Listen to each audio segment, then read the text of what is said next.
નમસ્કાર વિદ્યાર્થી મિત્રો, આજે આપણે બાયોલોજીના લેક્ચરની અંદર ફરીથી એક નવા પોઈન્ટ સાથે શરૂઆત કરવા જઈ રહ્યા છીએ. અગાઉના લેક્ચરની અંદર આપણે જૈવ વિવિધતા અને નામકરણ માટેના સાર્વત્રિક નિયમોની વાત કરી હતી. હવે આપણે નવા પોઈન્ટ તરફ જઈ રહ્યા છીએ, વર્ગીકરણ. તો જો અહીંયા વર્ગીકરણ જેને આપણે ક્લાસિફિકેશન કહીએ છીએ, તો એની પહેલા બેઝિક વ્યાખ્યા આપણે શું આપી શકીએ? તો કહેવાય છે કે પ્રથમ કક્ષાએ સજીવોની અર્થકારક જૂથ વહેંચણીને આપણે શું કહીએ છીએ? વર્ગીકરણ. એટલે કોઈ પણ સજીવના આપણે પ્રારંભિક જ્યારે એને વહેંચણી કરવી હોય, એને જુદા પાડવા હોય, તો એ જુદા પાડવાની પદ્ધતિને આપણે વર્ગીકરણ કહીએ છીએ. વર્ગીકરણની અંદર શું હોય છે? તો એના સજીવોની અંદર વર્ગીકૃત કરવા માટે સગવડ ભરેલી કક્ષાઓની વ્યવસ્થા હોય છે. શેની વ્યવસ્થા હોય છે? કક્ષાઓની, કે જેની અંદર આપણે સરળતાથી અલગ અલગ કક્ષાઓમાં સજીવોને વર્ગીકૃત કરી શકીએ. એવા પ્રકારની વ્યવસ્થા આપણે વર્ગીકરણની અંદર જોવા મળતી હોય છે, કે જેથી આપણે કોઈ પણ સજીવોના વર્ગીકરણની અંદર સરળતા જોવા મળે. એ સજીવના અભ્યાસ માટે જે સુલભ કક્ષાઓ પાડવામાં આવતી હોય છે, એ કક્ષાઓ માટે આપણે વૈજ્ઞાનિક શબ્દ કયો વાપરીએ છીએ? વર્ગક. વર્ગક, જેના આપણે ટેક્સા તરીકે પણ ઓળખીએ છીએ. બરાબર, કે ભાઈ સજીવોની અંદર આપણે વર્ગક, દાખલા તરીકે વર્ગકમાં આપણે અલગ અલગ લઈ શકીએ. ભાઈ કૂતરાઓનો વર્ગક, તો આપણે નામ દેતા જ ખબર પડી જાય કે ભાઈ એ સજીવ જે ખરા કૂતરાઓ, એના લક્ષણો કેવા હશે, કે ભાઈ એના ઉપાંગો હશે, પૂંછડી જોવા મળશે, કાન હશે, એનું ચહેરો આવો હોય. દાખલા તરીકે બિલાડી, તો બિલાડીના વર્ગકના નામ ઉપરથી જ એના લક્ષણો ખ્યાલ આવે. વનસ્પતિઓમાં ઘઉં હોય, આંબો હોય, તો આવા બધા વર્ગકો જે ખરા. હવે કૂતરામાં તમે જુઓ, જાતિઓ ઘણી બધી છે. આલ્સેશિયન છે, ડોબરમેન છે, પામેલિયન છે, આવા અલગ અલગ કૂતરાઓ છે, પણ એની અંદર વર્ગક કયો કહેવાય? કૂતરાઓ. બરાબર. આંબાની અંદર ઘણી બધી જાતિઓ છે. બરાબર, કેસર કેરીના આંબા હોય, હાફૂસ કેરીના હોય, તો એની અંદર આંબા જે ખરા એ એનો વર્ગક થયો, કે એની અંદર ઘણી બધી જાતિઓનો સમાવેશ કરી શકીએ. તો કોઈ પણ વર્ગીકરણની અંદર જે વર્ગીકૃત કરવાની સગવડ ભરેલી કક્ષાઓની વ્યવસ્થા હોય, એના માટે વપરાતો શબ્દ જે ખરો એના આપણે વર્ગક અથવા તો ટેક્સા કહીએ છીએ. અને હંમેશા વર્ગકનું નામ એ રીતના હોય કે એના નામ ઉપરથી જ એના ગુણધર્મોનો આપણને ખ્યાલ આવી જાય. બરાબર, તો એ વાત અહીંયા આપણે કરીએ છીએ. હવે થોડા આગળ આપણે જોઈએ છીએ કે હવે શું કહીશું કે સજીવોની અંદર આપણે વર્ગીકરણની વાત કરીએ તો વર્ગીકરણ એ આપણા નોર્મલી ઘરગથ્થુમાં પણ તમે જો રસોડાની અંદર આપણે વાસણો ગોઠવીએ છીએ, તો એ વાસણોની અંદર પણ વર્ગીકરણ હોય છે. થાળીઓ અલગ હોય, ડીશો અલગ હોય, વાડકીઓ અલગ હોય, ચમચીઓ અલગ હોય. તો વર્ગીકરણ એક સજીવોની અંદર સગવડ ભરેલી એક વ્યવસ્થા છે, કે જેના કારણે એ કોઈ પણ હોય એમને સરળતાથી વહેંચણી કરી શકે. આવું જ વર્ગીકરણ સજીવોની અંદર વનસ્પતિઓ અને પ્રાણીઓમાં પણ જોવા મળતું હોય છે. બીજી રીતના આપણે વર્ગીકરણને ઓળખવું હોય તો કે ભાઈ સજીવના વિવિધ વર્ગકોમાં વર્ગીકૃત કરવાની પ્રક્રિયાને શું કહેવાય છે? વર્ગીકરણ. બીજી રીતના વર્ગીકરણ કેવું હોય તો શું કહેવાય? સજીવના વિવિધ વર્ગકોમાં વર્ગીકૃત કરવાની પ્રક્રિયા. એટલે કે ભાઈ એની અંદર પ્રાણીઓ હોય તો ભાઈ કૂતરાઓનો અલગ વર્ગ, બિલાડીઓનો અલગ વર્ગ, ઘેટાઓનો અલગ વર્ગ, ઘોડાનો અલગ વર્ગ, આવી રીતના અલગ અલગ વર્ગીકૃત કરવાનો જે વ્યવસ્થા છે એને આપણે કહીએ છીએ વર્ગીકરણ. અને વર્ગીકરણ પદ્ધતિના અભ્યાસના આપણે શું કહીએ છીએ? વર્ગીકરણ વિદ્યા. આ યાદ રાખજો, વર્ગીકરણ પદ્ધતિના અભ્યાસને વર્ગીકરણ વિદ્યા કહેવાય, જેને ઇંગ્લિશમાં ટેક્સોનોમી કહીએ છીએ, કે જેની અંદર આપણે કોઈ પણ સજીવના વર્ગીકરણ કઈ રીતના કરવામાં આવે છે એના અંગેનો આપણે અભ્યાસ કરી શકીએ. તો હવે એની અંદર કયા અભ્યાસ કરવામાં આવે છે તો આપણે એ જોઈ લઈએ. તો એવું કહેવાય છે કે વર્ગીકરણ વિદ્યાની અંદર એક તો સજીવોની કોષનો અભ્યાસ, કે કેવા પ્રકારના કોષોના બનેલા હોય છે, કોષોની ગોઠવણી કેવી રીતની હોય છે, તો એ અભ્યાસ જે ખરો એને કહેવાય છે સજીવના કોષોનો અભ્યાસ. બરાબર, સેલ સ્ટડી જેને કહી શકીએ. બીજું છે બાહ્ય રચના. સજીવો બહારથી એની અંદર કેવી રચના ધરાવતા હશે, ઉપાંગો કેવા હશે, શરીર ઉપર કેવી રચના હશે, કાન કેવા હશે, પૂંછડી ધરાવતા હશે કે નહીં ધરાવતા હોય, એ બધો અભ્યાસ જે કરો એનો બાહ્ય રચના. એના પછી વાત કરી છે આંતરિક રચના. શરીરની અંદરની તરફ પેશીઓ જોવા મળે છે કે નહીં, અંગો કે અંગતંત્રો ધરાવે છે કે નહીં, અંગતંત્રોની અંદર કે અંગોની અંદર કયા પ્રકારની વિવિધતા છે, એ બધો જે અભ્યાસ કરવામાં આવે એની આંતરિક રચના કહેવાય. અને પરિસ્થિતિકીય જાળવણી, કયા પ્રકારના પરિસ્થિતિની અંદર પોતે જીવન જીવતા હોય છે એની પરિસ્થિતિકીય જાણકારી જે ખરી, આવો બધો અભ્યાસ જે ખરો એ વર્ગીકરણ વિદ્યાની અંદર કરવામાં આવે છે કે જેના કારણે પ્રાણીઓ જે ખરા એના વિશે સરળતાથી માહિતી મળી શકે, વનસ્પતિઓ હોય તો એના વિશે સરળતાથી માહિતી મળી શકે અને એમના આપણે સરળતાથી એના વર્ગીકૃત કરી શકીએ. એવું કહેવાય છે કે વર્ગીકરણ માટે વૈજ્ઞાનિકોએ ઘણા બધા વૈજ્ઞાનિકોએ એના વિશેની વાતો કરી છે, પણ પહેલાના જમાનામાં જે કે જ્યારે કોઈ આધુનિક પદ્ધતિઓ આપણા પાસે અવેલેબલ નથી, તો એવા સમયની અંદર જ્યારે વૈજ્ઞાનિકોએ વનસ્પતિ અને પ્રાણીઓનું વર્ગીકરણ કર્યું તો એ વર્ગીકરણ શેના આધારિત કર્યું? તો એવું કહેવાય છે કે એ સમયે જે વર્ગીકરણ ખરું એ ખોરાક, આશ્રય અને પહેરવા ઓઢવાની જે પદ્ધતિ ખરી એના આધારિત કરવામાં આવ્યું. કેવા પ્રકારનો ખોરાક લે છે, માંસાહારી છે કે શાકાહારી છે, આશ્રય નિવાસસ્થાન કેવી જગ્યાએ છે, જલમાં રહે છે, સ્થળીય છે, દરવાસી છે, ગુફાઓમાં રહે છે, ઝાડ ઉપર રહે છે, એ પ્રકારનું એનું નિવાસસ્થાનની વાત કરી, આશ્રયની વાત કરી. અને પ્રાણીઓ જે ખરા એમના પહેરવા ઓઢવા એટલે કે કેવા પ્રકારનું એની અંદર એમની વેશભૂષા હશે, એમની પ્રકાર કયો હશે એની વાત કરવામાં આવી. તો આ પ્રમાણે શરૂઆતના દિવસોમાં જ્યારે કોઈ આધુનિક સાધનો અવેલેબલ નહોતા એ સમયે આ પ્રકારે વર્ગીકરણનો અભ્યાસ કરવામાં આવ્યો. તો વર્ગીકરણની અંદર આપણે જોયું કે ભાઈ કઈ રીતના. હવે આપણે જોઈએ છે કે જેમ જેમ વૈજ્ઞાનિકો સજીવો અંગે અભ્યાસ કરતા ગયા એમ સજીવોના સંબંધો વિશેની માહિતી મળતી ગઈ. બરાબર, પહેલા તો ખાલી એમને નિવાસસ્થાનો, આશ્રયની વાત કરી, પણ પછી શું કર્યું કે વૈજ્ઞાનિકોએ ખાલી એના આવી માહિતી સાથે સાથે કે સજીવો અંગે એમના સંબંધોની, કે ભાઈ એક સજીવો બીજા સજીવો સાથે કઈ રીતના જોડાયેલા છે, બરાબર, એ પ્રકારની માહિતી એકઠી કરી. કેટલાક સજીવો ભક્ષણ માટે, શિકાર માટે કયા સજીવો ઉપર આધાર રાખતા હોય છે, તો એ બધી માહિતી જે ખરી એ માહિતી એકઠા કરતા ગયા અને એના ઉપરથી એમને વાત કરી કે સજીવોના અભ્યાસની જે શાખા જે ખરી કે જેના અંદર પદ્ધતિસરના વિજ્ઞાનની વાત કરવામાં આવી, જેના આપણે સિસ્ટેમેટિક્સ તરીકે ઓળખીએ છીએ. યાદ રાખજો કે આ અભ્યાસની શાખા કે જેના અંદર સજીવોના સંબંધો વિશેની જાણકારી મળતી હતી, તો એવા પદ્ધતિસરના વિજ્ઞાનને શું કહેવાય છે? સિસ્ટેમેટિક્સ. સિસ્ટેમેટિક એની અંદર એક લેટિન શબ્દ સિસ્ટેમા ઉપરથી ઉતરી આવેલો છે. સિસ્ટેમેટિક શબ્દ એ લેટિન શબ્દ સિસ્ટેમા ઉપરથી ઉતરી આવેલો છે. સિસ્ટેમાનો મતલબ શું થાય કે સજીવોની પદ્ધતિસરની ગોઠવણી. સિસ્ટેમાનો મતલબ શું થાય? સજીવોની પદ્ધતિસરની ગોઠવણી. તો યાદ રાખજો, તમને પરીક્ષામાં પૂછાય સિસ્ટેમેટિક્સ એટલે શું, તો એવું કહેવાનું કે પદ્ધતિસરના વિજ્ઞાનના આપણે શું કહેવાય છે? સિસ્ટેમેટિક્સ. એવું પૂછાય કે સિસ્ટેમેટિક શબ્દ શેના ઉપરથી ઉતરી આવ્યો, તો એક લેટિન શબ્દ હતો સિસ્ટેમા, એના ઉપરથી સિસ્ટેમેટિક શબ્દ ઉતરી આવ્યો. અને એ સિસ્ટેમા જે ખરા એની અંદર આપણે વાત કરીએ છીએ સજીવોની પદ્ધતિસરની ગોઠવણીને શું કહેવાય છે? સિસ્ટેમા. ખ્યાલ આવ્યો? તો આ એમસીક્યુ માટે બહુ મહત્વના છે. હવે આપણે આગળ વાત કરીએ છીએ કે એવું કહેવાય છે કે ભાઈ કેરોલસ લિનિયસ નામના વૈજ્ઞાનિક, બરાબર, આપણે આગળ પણ ભણી ગયા હતા, દ્વિનામી નામકરણ પદ્ધતિ આપી હતી કેરોલસ લિનિયસે, જેને વર્ગીકરણ વિદ્યાના પિતા કહીએ છીએ. તો આ કેરોલસ લિનિયસે જે ખરા એના જે પ્રકાશનનું શીર્ષક જે ખરું એ સિસ્ટેમા ઉપરથી એનું નામ આપ્યું હતું સિસ્ટેમા નેચર. શું આપ્યું હતું? Sistema nature. કયા વૈજ્ઞાનિકે? કેરોલસ લિનિયસે. બરાબર. અને એને વાત કરી હતી કે ભાઈ વનસ્પતિ વર્ગીકરણની જે શાખા ખરી એને સિસ્ટેમેટિક બોટની, અને પ્રાણીઓના વર્ગીકરણ આધારિત જે શાખા હતી એને સિસ્ટેમેટિક ઝૂલોજી તરીકે પણ ઓળખ્યા. તો યાદ રાખજો, સિસ્ટેમેટિક બોટની અને સિસ્ટેમેટિક ઝૂલોજી. બરાબર.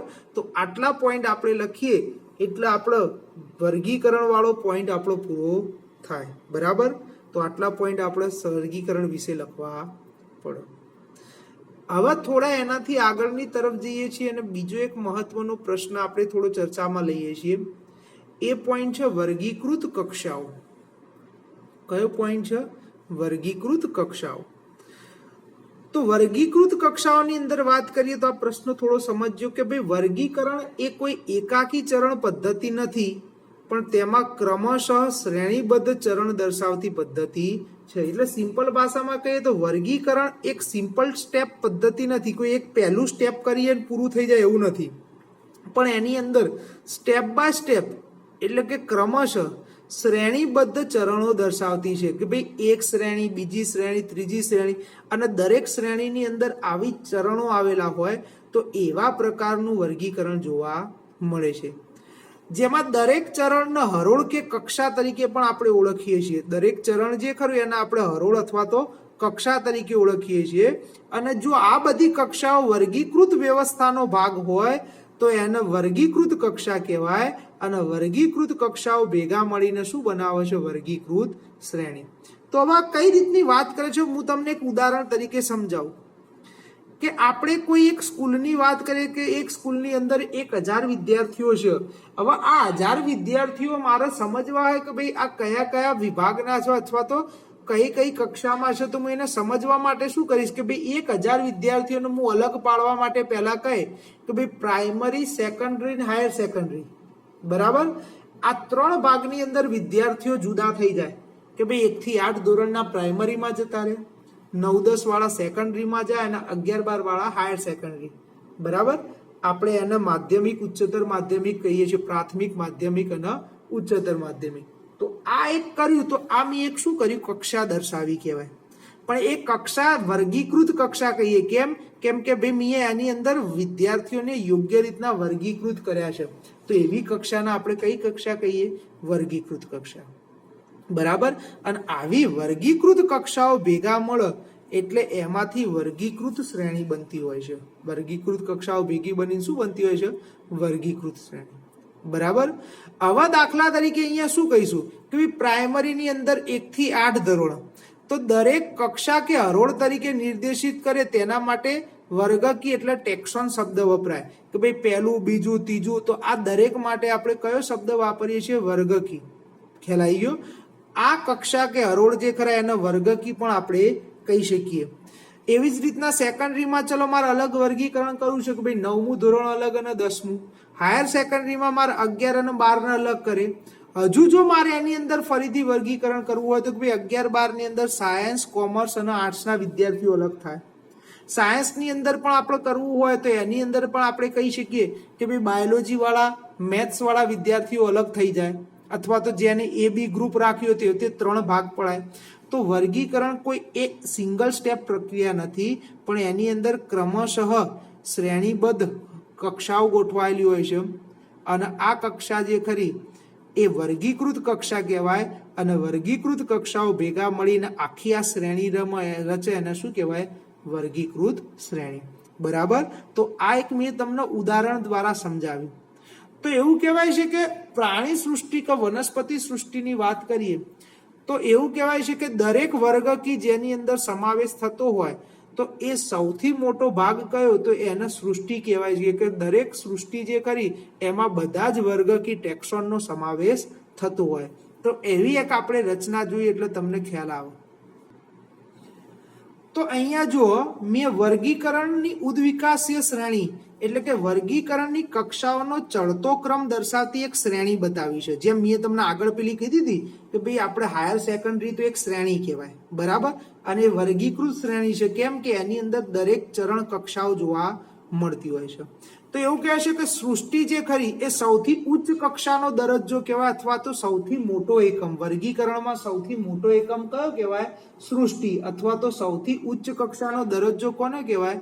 સૃષ્ટિનો, બરાબર. તો સૃષ્ટિ જે ખરા એની અંદર બધા જ વર્ગકનો સમાવેશ થતો હોય છે. બધા જ વર્ગકોનો સમાવેશ એમાં થતો હોય? સૃષ્ટિ. તો આ સૃષ્ટિ જે કરી એની અંદર શું આવેલા હોય? તો કે ભાઈ સૃષ્ટિ જે કરી એની અંદર સમુદાય અને વિભાગ આવેલા હોય. પ્રાણીઓની અંદર આપણે સમુદાય કહેવાય અને વનસ્પતિઓના અંદર એ ભાગ વસ્તુને શું કહેવાય? વિભાગ, બરાબર. બંને એક જ છે, પણ વનસ્પતિઓનું વર્ગીકરણ કરતા હોઈએ તો એના આપણે વિભાગ તરીકે ઓળખીએ, અને પ્રાણીઓનું વર્ગીકરણ કરતા હોય તો એના તરીકે ઓળખીએ? સમુદાય. તો સૃષ્ટિની અંદર આવા સમુદાય અને વિભાગ આવેલા હોય. સમુદાય અને વિભાગની અંદર શું આવેલા હોય તો કે ભાઈ સમુદાય અને વિભાગ અલગ અલગ વર્ગો દ્વારા રચાતા હોય કે ભાઈ વર્ગ કોના દ્વારા રચાતા હોય કે વર્ગની અંદર અલગ અલગ ગોત્રનો સમાવેશ થતો હોય ગોત્ર કોના દ્વારા રચાતા હોય તો કે ભાઈ અલગ અલગ કુળ ભેગા થાય એટલે શું બનાવે ગોત્ર કુળ શેના દ્વારા રચાતા હોય કે ભાઈ અલગ અલગ પ્રજાતિઓ ભેગા થાય એટલે શું બનાવે કુળ અને પ્રજાતિઓની અંદર અલગ અલગ જાતિઓનો સમાવેશ થતો હોય તો જો સૃષ્ટિ એની અંદર સમુદાય કે વિભાગ એની અંદર વર્ગ એની અંદર ગોત્ર ગોત્ર બધા કુળ દ્વારા રચાતા હોય કુળની અંદર અલગ અલગ પ્રજાતિઓ અને પ્રજાતિઓની અંદર અલગ અલગ જાતિ તો આપણે એવું કહી શકીએ કે ભાઈ જાતિ જે ખરી એ વર્ગીકરણનો સૌથી પાયાનો એકમ છે આ એમસીક્યુમાં બધા પૂછાશે કે જાતિ જે ખરી એ વર્ગીકરણનો સૌથી પાયાનો એકમ છે બીજી રીતના કેવું હોય તો તે સૌથી નિમ્ન કક્ષાનો એટલે સૌથી નાનામાં નાનો એકમ અથવા તો વર્ગીકરણનો સૌથી નિમ્ન કક્ષાનો એકમ છે જેમ વર્ગીકરણની અંદર સૌથી ઉચ્ચ કક્ષાનો એકમ જે ખરો એ સૃષ્ટિ છે એમ સૌથી નિમ્ન કક્ષાનો એકમ પૂછાય તો એ કઈ આવે જાતિ આવે અથવા તો સૌથી નાનો એકમ પૂછાય વર્ગીકરણમાં તો પણ શું આવે જાતિ આ જાતિ શબ્દ આપનાર વૈજ્ઞાનિક હતા જ્હોન રે બરાબર એમસીક્યુમાં પૂછાય યાદ રાખજો કે જાતિ શબ્દ કયા વૈજ્ઞાનિકે આપ્યો જ્હોન રે નામના વૈજ્ઞાનિકે હવે અહીંયા સમજો તમે કે આપણે અહીંયા જો કે ભાઈ જાતિથી જેમ જેમ આપણે સૃષ્ટિ તરફ જઈએ આપણે આખી રીતની રચના નહીં બતાવી એકતા પણ તમે અહીંયા જો કે જાતિથી જેમ જેમ આપણે સૃષ્ટિ તરફ જતા જઈએ એમ એમ સજીવોમાં શું થતું જાય છે કે સજીવોની અંદર સામ્યતાઓ વધતી જાય સોરી સજીવોની અંદર જાતિથી સૃષ્ટિ તરફ જઈએ એમ એમ સામ્યતાઓ ઘટતી જાય અને ભિન્નતાઓ શું થતી જાય વધતી જાય સામ્યતાઓ એટલે સમાનતાઓ જાતિની અંદર જેટલી સમાનતાઓ હોય એટલી સમાનતાઓ પ્રજાતિમાં ના હોય પ્રજાતિમાં જેટલી સામ્યતાઓ હોય એટલી સામ્યતાઓ કુળમાં ના હોય કુળમાં જેટલી સામ્યતાઓ હોય એટલી ગોત્રમાં ના હોય એટલે જેમ જેમ ઉપરની તરફ જતા જઈએ જાતિથી સૃષ્ટિ તરફ એમ એમ સામ્યતાઓ ઘટતી જાય સમાનતા ઘટતી જાય અને જુદાપણું શું થતું જાય વધતું જાય ખ્યાલ આવ્યો કેમ વધતું જાય છે જુદાપણું કેમ કે જાતિની અંદર એક જ સરખા સજીવો હોય પ્રજાતિઓની અંદર તો 10 કે 5 કે 8 જાતિઓ હોય તો જાતિઓ બધી જુદી જુદી ભેગી થાય એટલે શું બનાવે પ્રજાતિ તો તમે જો પ્રજાતિની અંદર જાતિ જેટલા સમાનતાઓ હોય નહીં જેમ જેમ આપણે ઉપરની તરફ જતા જઈએ સૃષ્ટિ સુધી એમ એમ સામ્યતાઓ ઘટતી જાય અને ભિન્નતાઓ એટલે જુદાપણું વધતી જાય સૃષ્ટિ પ્રાણી સૃષ્ટિમાં તો બધી જ પ્રાણીની જાતિઓ હોય તો એ બધામાં સમાનતાઓ ઓછી હોય અને જુદાપણું કેવું હોય બધું હોય બરાબર અને બીજી વાત કરીએ કે ભાઈ સૃષ્ટિથી જેમ જેમ જાતિ તરફ આવતા જઈએ યાદ રાખજો સૃષ્ટિથી જેમ જેમ કઈ તરફ જાતિ તરફ આવતા જઈએ ઉપરથી જેમ જેમ નીચે આવીએ એમ સમાનતાઓ વધતી જાય અને જુદાપણું ઘટતું જાય દાખલા તરીકે એક કુળ હોય તો કુળની અંદર 5 પ્રજાતિઓ આવતી હોય બરાબર તો કુળની અંદર જુદાપણું હોય પણ એની અંદર જે પ્રજાતિઓ હોય એની અંદર જુદાપણું કેવું હોય ઓછું એ પ્રજાતિઓની અંદર જે જાતિઓ આવી હોય તો એની અંદર જુદાપણું કેવું હોય ઓછું એટલે ભિન્નતા શું હોય ઓછી હોય અને સમાનતા કેવી હોય વધારે હોય ખ્યાલ આવ્યો તો સૃષ્ટિથી જાતિ તરફ આવતા જઈએ સામ્યતાઓ વધતી જાય અને ભિન્નતાઓ ઘટતી જાય આ એમસીક્યુમાં પૂછાય તો યાદ રાખવાનું કે ભાઈ કઈ જગ્યાએ સામ્યતાઓ વધતી જાય છે અને કઈ જગ્યાએ સામ્યતાઓ ઘટતી જાય છે એક યાદ રાખશો એટલે બીજું તમને ઓટોમેટિક યાદ રહી જશે એવું કહેવાય છે કે કોઈ પણ વર્ગીકરણની અંદર સૌથી વધુ સંખ્યા કઈ તરફ હોય કોની હોય જાતિઓની